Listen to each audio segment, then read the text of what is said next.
Hello guys, welcome to Tech Team channel. Hope you guys having a very nice day. In this video, I'm going to show you how can you do FaceTime in iPhone. So to do FaceTime, at first you need to turn this on. So go to settings and scroll down for FaceTime. Just scroll down and here you can see FaceTime. Just click on it.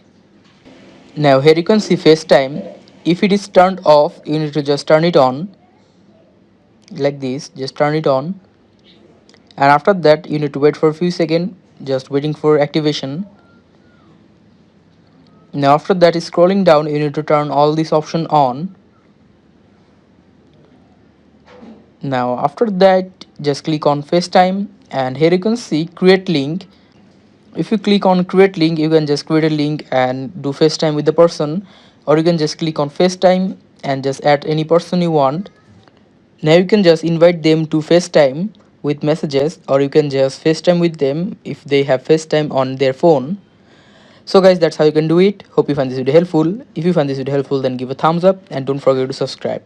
Thank you very much for watching this video.